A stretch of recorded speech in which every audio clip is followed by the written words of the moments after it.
อาจารย์ท่านพระครูสถิตสารคุณท่านเจ้าคณะตำบลนำดิบอันนี้อยู่ฝั่งป่าสร้างละปูนเด้อเจ้าอาวาสวัดน้องผาขาว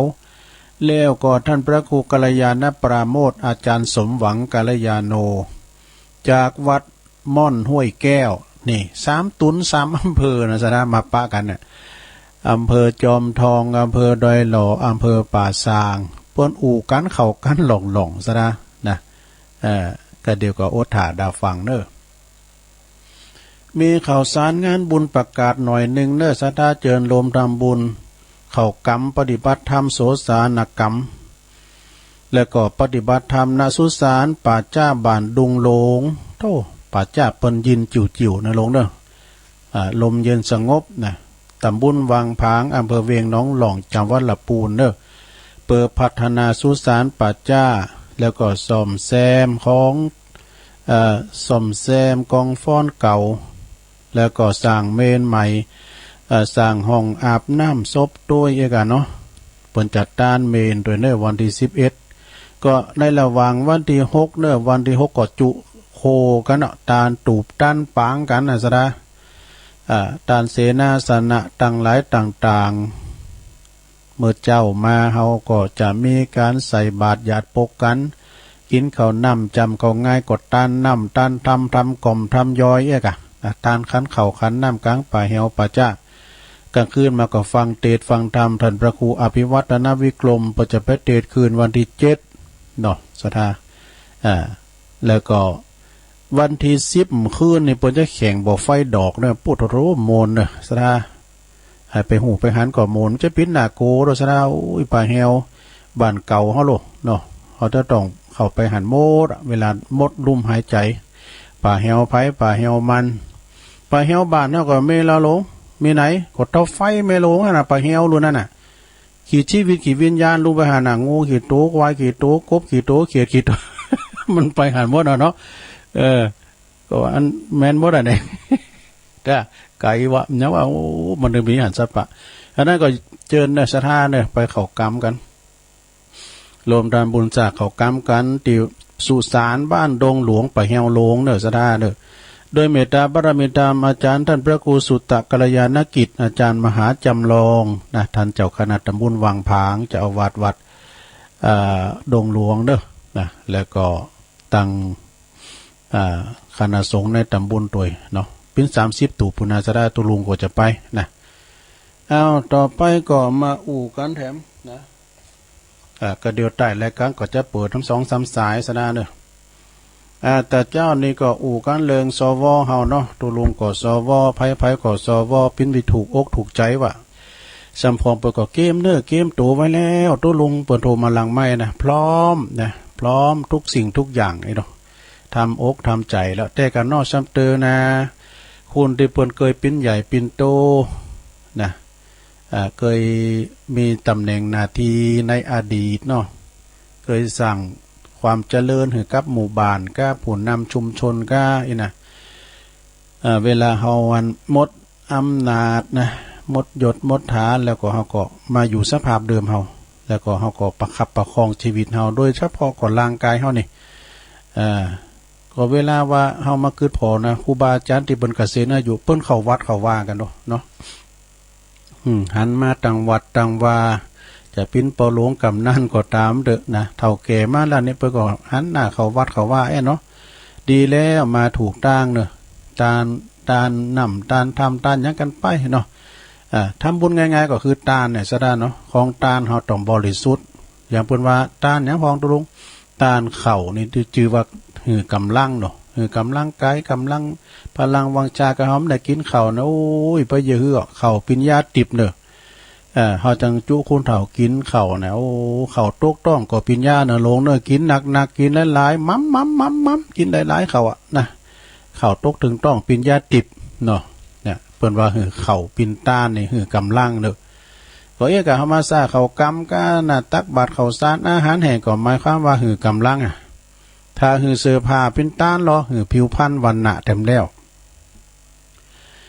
ไผมีผ้านูโคใบเวลาเปิ้นเน็บเปิ้นหนาวกันน่ะศรัทธาอยู่บนห้วยบนดอยนี่มันจะมกตังเฮาลาบตีลาบลุมนะ ตังเฮาหนาวหมออีหยังเปิ้นนี่ปุดโตมันจะปิ้นแผ่วอันหยังก็ตังบุญดอยอินทนนท์เหมยขาบเนี่ยเนาะดูจะหนาวปานไหนเนาะการหือผ่าปีนต้านก็หือผิวพรรณวันนะเนี่ยผิวพรรณวันนะบางคุณเป่งปังดูพอล่อสะทาคุณเฮาเนี่ยพอเปิ้นมีบารมีนะราศีเปิ้นจับนะมันมีผิวพรรณวันนะเปล่งปลั่งนี่พอเป็นติต้องเนิดเจริญใจของผู้ที่ได้ปะได้หันพอครูบาอาจารย์ก็เหมือนกันเนิดที่เปิ้นมีบารมีเปิ้นมีราศีครูบามหาเถระนะพอผิวพรรณวันนะเปิ้นเปล่งปลั่งใสเปิ้นจะอย่างตุลุงเขานี่ปรุดดำติ๊กพอหน้าดำอย่างเป้าบุญจินเนี่ยบุญภัยบุญมันเนี่ยสดาเนี่ยต้านผ่าต้านโคถ้าต้านยานนี่เหรอคือความสุขเนอะต้านยานนะยานนี่อย่างบองก็ว่ารถลาเนี่ยผมใจก็ยานพาหนะเหมือนกันเนาะยานในประวัติรองเท้าแคบว่ะสดาไปต้านแคบโอ้บนก็ต้านแคบต้านรองเท้ากันหลายเพราะว่ารองเท้าเนี่ยเป็นบุญกับแล้วเนอะสรีระลางเขาตึงนักขี่กิโลมันก็ยำไปที่ฝ่าเท้าลองเขาได้ซุปแคบนะโลเนอะเตียวไปละอย่างแย่นะก้นน้ำปักดินก็เลยว่าเขาได้ใส่แคบแล้วนะโอ้ยสบายเนี่ยต้านยานฮือความสุขหรอเนาะแล้วก็ฮือปฏิเป็นต้านรอปฏิเตียนไฟเนี่ยก็ฮือจักสุทำแล้วมีตาใสเป่งแจงเนาะนะผู้ที่ฮือปฏิไฟเตียนไฟเป็นต้านเนี่ยมีจักสุเป่งแจงเนอะผู้ได้ที่สอบ ผู้หือที่ของสอบยอมได้ของที่สอบเด้อของปานีดเนาะเฮาตานเนี่ยมันจะว่าอย่างต้านผ่าบางสกุลเนี่ยนะสทาญาโยมมันบางสมเด็จมันก็อันนี้ต้านเป็นผ่าหอมปอยดูกันตุลุงได้มากก็หอมปอยไว้เปิ้นบางสกุลบ่ได้ แล้วก็คือแต่ว่าบ่ได้หือของเลิศก็ได้ของเลิศหือของประเสริฐก็จะได้ของประเสริฐนะผู้ใดถือของที่มันดีของเลิศแล้วนี่ก็ประเสริฐย่อมมีอายุหมั่นยืนยาวมียศมีลาภมีลาภาสการเนี่ยตาจะต้านเนี่ยก็ต้านของติสอบของสถาเพราะว่าอย่างได้เพราะว่าคุณเฮาเนี่ยนะสอบต้านกันพระเจ้าก็พี่น้องไตโอ้เปิ่นมาต้านของติสอบใจเนาะต่อไปนิมวามเจ้าเฮาก็อายุสวนี่บางคนก็70 80 90ก่อมพินสัง บางคนนี่ก็อายุเป็น100สถาญาโยมนะแต่ก็มีไปน้อย100 ปี100ปลายปรากฏว่าเปิ้นวิจัยมาพี่น้องตั้งเนี่ยปากยอพี่น้องตั้งดอยเนี่ยอายุเกิน100ไปหลายนะสถาญาโยมเพราะว่าเปิ้นหัดกินของที่ธรรมชาติเปิ้นกินเจ้ากินจืนเนาะกินพักกินไม้กันเนี่ยกะนะอายุคุณเฮานี่มันก็เปิ้นลำดับมา10 ปีถึง90 ปีมันพี่จะฮือพองลองฟังบ่ดอกลองฟังบ่เด้อลองเด้ออายุเฮาสักมอง10 ปีนี่มันไวขนองดอกปีถึง10 ปีเนี่ยปุตโตมันไวขนองละเด็กละอ่อนเนาะมอก10 ปี10 ปลายนี่ก่อนเลี้ยงควายนี่ได้คุ้งให้แมงนี่คุ้งสติกนี่นะเสาะยิงนกก้ามยังมันได้หมูฝ่ามันไวลาเลิงเนาะ20 ปีนี่เหรออายุ20 ปีนี่ก็ติ้มไปด้วยความหักนี่เอวเบาเอวสาวกันกะน้อมก่อนเปิ้นเอวสาวดูเอวสาวมก่อนนี่เฮาฟังตอนเป็นละอ่อนนะปีเฮากันนะเป็นสาวนะเปิ้นก็จะมีเบาดูมีโตปอโตแม่เปิ้นไผคากันนำก่อนน่ะบ่าวมันก็สีสลอซอซึ่ง ดิดซึ่งกันมากก็มีเนี่ยมันเป็นจี้ดูดิดซึ่งมาก็เนี่ยฟังขึ้นปตปินที่งอมไฟฟ้าก็มันจะหาว่าจะมีเป็นภัยคากันก้าหนังไข่ย่ามาสายก้าก่อนนั้นนึกมีด้านนะลูกเนาะ30 ปีนี่ก็มีขอบมีโคสั่งสั่งโตแล้วตอนนี้นะวัยหมอก30 ปีเนี่ยนะสั่งสั่งโตแล้วหิมาหาใดสั่งขอบสั่งโคมีลูกมีเต่าสั่งฐานะคือมันคงนะ30 ปีเนี่ยนะถ้าว่า40 ปีเนี่ยก็กำลังก้าวหน้าสั่งฐานะเหมือนกัน40 ปีเนี่ยก็จะมีหลักฐานหลักทรัพย์ฐานะนะที่มีอยู่ไม่กินกันว่าผู้นำครอบโคหรือว่าผู้นำเสาหลักของอันครอบโคนะเปิ้นกึดก้าวหน้านะ พองก่อบทโทได้ขี่รถยนต์เนอะ30-40 ปีเนี่ยเนาะ50 ปีเนาะ50 ปีนี่ก็ยังหู้อยู่เนอะหู้จักซ้ายหู้จักขวาอยู่60 ปีนี่ก็มีทีท่านี่จะเดินลงบ่เนอะเดินหลงไปลงมาอย่างเอี้ยไก่อย่างตุลุงอ่ะลูกจะมาสถานีนี่ตังยังมาถึงนี่ลืมไปปีกไปแท้ไหมปีกไปตังลักแท้ไหมแต่คือได้ก็มาไว้จดไว้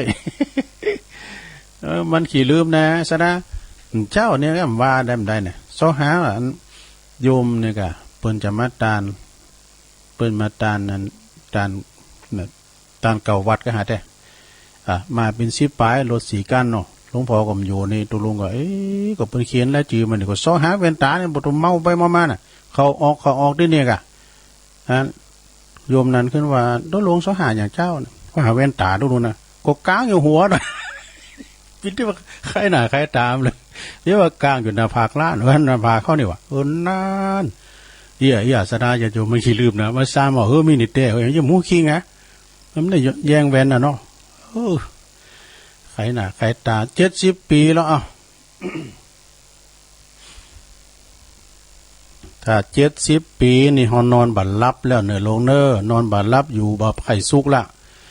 อยู่บ่สุกแล้วกัน70 ปีเนี่ยนะขูดยาดแจงก็มแจงซ้ำเตือนในคืนนึงนี่มันรับก็มีนะไปว่า60ไปว่า70 60นี่เตือนเนาะก็แล้วว่ามานอนรับแน่บทตัวมาดึงขาบหนูขาบไหนไข่มันแจงบ่ได้กันนอนรับนี่นะมายิ้มแจงแต่เดี๋ยวบีบโคมส่องพอที่ฟ้ามได้กดเต้าเก่าอนาฬิกานี่ก่อย70 ปีเนาะ80 ปีแล้วลงปวดโท80 ปีนี่เป็นคนขี่ลุงขี่ลืมแล้วสมองเสื่อมแล้วน่ะใจมันขาดได้แล้วอัลไซเมอร์ไปให้แล้ว80 ปีแต่ว่าบางคนเนี่ยใจนะสดาญาติโยมทั้งหลาย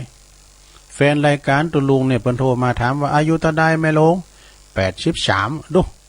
83นี่โทรศัพท์มาได้อยู่นะไผเต๊กคือเต๊กคุณเดียวดู คุณห้อมเดี๋ยวนี้นะพอ60-70นี่ผมแก่นะผมแก่พออย่างได้เพราะว่าเฮาพอแล้วพอครูบาเจ้าศรีวิจัยสุมาเด้อเนาะเปิ้นเสียงบุญนะเปิ้นละสังขาร60 ปีน่ะพอฮู้ปอแล้วเนาะเฮาพอมัน70-80เนาะครูบาเจ้าศีลธรรมเฮานี่นะหลวงพ่อเนาะมาสังเกตนะเปิ้นละสังขารเนี่ยไป60 ปีปลายหน่อยน่ะไปมันขี่เดินน่ะถึงได้ว่าเฮาพอเปิ้นสิว่าโทมแต่กะเนาะเปิ้นเอาบางห่างหน่อยคุณบัดเดี๋ยวนี้70 80 60 70ยังงามอยู่เด้อยังสมองยังสั่งการสั่งงานได้เนาะถึงแม้จะไปสวก็ตามแต่ก็มันมีเป็นบางคุณนะบุญภัยบุญมันเนี่ยเช่นบางก็40 50ก็เตียวปั่มเปิ้ปั่มเปิดไปอย่างเป็ดเทศก็มีนะว่าเปิ้นว่าโตว่าเปิ้นได้โตเนี่ยมันถึงเขาแข้งขาเนี่ยมันไขไวแล้วเนยนะเนาะก็สำคัญเหมือนกันเนอะศรัทธาเนอะฉะนั้นก็รักษาธาตุขันธ์ร่างกายเฮาดีๆนะลงเนอะจะไปตาวแต่อันยกนักยกหนองก็จะไปเยะมันนะกันแอวคูดไปก็อย่างว่าเนอะของไปในเนี่ยนะมันเจ็บง่ายมันหายยากนะศรัทธาเนาะเอา90 ปีแล้ว90 ปีหูจักไผเห็นแล้วลุงนานอันนี้ไผหูจักลูกอีกคำมันเป็นไผหมูนี่หูจักเขาอันนี้ก็รู้อีกคำนะมันแค่หูจักไปแล้วมันแค่หูจักรู้จักลานแล้วนะ90 ปีนะ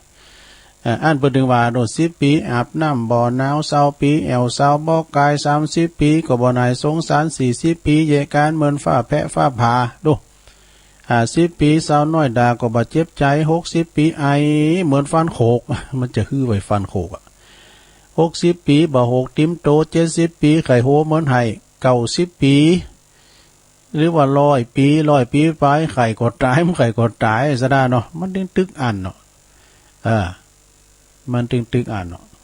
กันยาเสียงก็มาอีมาตึกไหนก็ตึกหันนะลุงเนาะนี่นะเขาก็มาว่ากันนะเอาอันนี้มาว่าทำกล้ามรอซะได้เรื่องเงินเรื่องทองนี่เปิ้นว่านะเงินเนี่ยมีความสำคัญอย่างได้ซะนะสตังค์เขาเนี่ยเงินเนี่ยปาเงินไปไหนเวลาตายไปก็เอาตัวไปไม่ได้สักอย่างเงินแม้แต่บาทเดียวสลึงเดียวก็ไปไม่ได้แต่ว่าเงิน